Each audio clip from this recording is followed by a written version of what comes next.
multiplication of integers, if you have two negative integers, the answer is always going to be a positive, okay? If you have two positive integers multiplied by each other, you're going to get a positive. And positive integers don't always have to have the positive sign in front of it. Yeah. I can write positive 5, or if I just write the number 5, we know it's positive, right? Okay? Then if you take a negative and you multiply it by a positive, your answer is going to be negative. If I take a positive and I multiply it by a negative, you're still going to get a negative. Because the order that you multiply in doesn't really matter. For example, if I do negative 5 times positive 3, the answer would be positive or negative.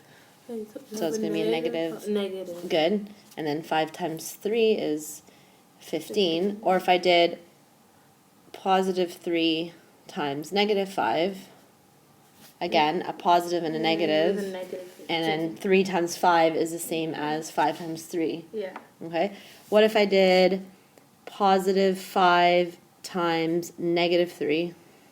What if I mixed up those signs? What's the answer going to be? So you have a positive here and a negative here, so it's going to be negative. Yep. Okay. We're still going to get negative 15. Yeah. Okay, so all of those will be the same. The same rule applies for multiplying as it does for dividing as well. Okay, so this is for dividing and multiplying.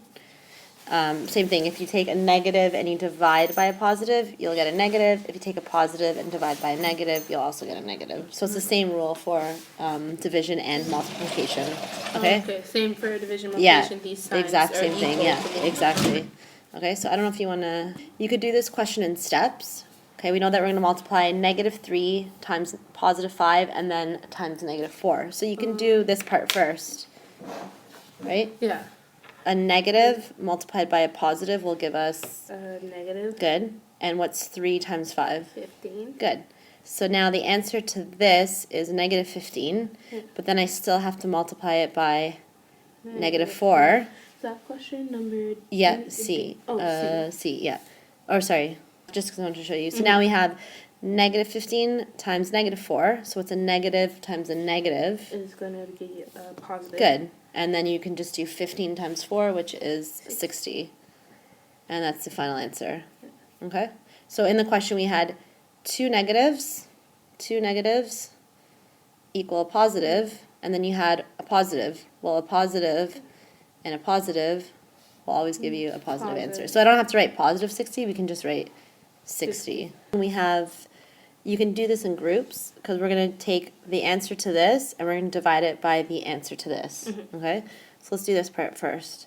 A positive divided by a negative, or not divided, sorry, multiplied. A positive and a negative. Positive multiplied by, good. And 5 times 9. It's going to be negative 45. It's going to be negative 45, good, because we knew that it was a positive and a negative. And you bracket it? You could put it in brackets. Or you could leave it. Yeah. And then we're going to do this part, because we know that we're going to take negative 45 and divide it by the answer to this. So this is a negative times a positive again. It's going to be a negative? Good. Good. We know 3 times 7 is 21. So now we have our final step. We have a negative 45 divided by a negative 21. So what's a negative divided by a negative? It's going to be a positive. Good. Because So then it said two. that- I don't know 'cause why this is a- they do that. I think yeah. my friend was doing it. So that it's 2.14, but because we rounded it, do you remember if I do this, that means approximately equal to. It means I've rounded my yeah. answer. We have to solve or simplify what's in the brackets first. So we didn't really need to put these numbers in brackets, but instead of using the multiplication sign, they decided to use brackets, okay? Yeah. So what's the first step in solving this? You do. 8 times 7 first.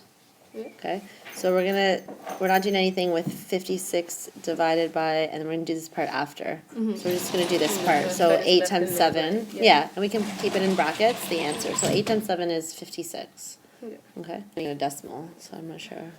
But Okay, so I wonder what I could do to say that we did this. So you can just underline it, like you can just go like this: 56 divided by 56, which is 1. So this part we did, we got 1. Then we still have to do the divided by 49. Yeah, and then you still have to do that.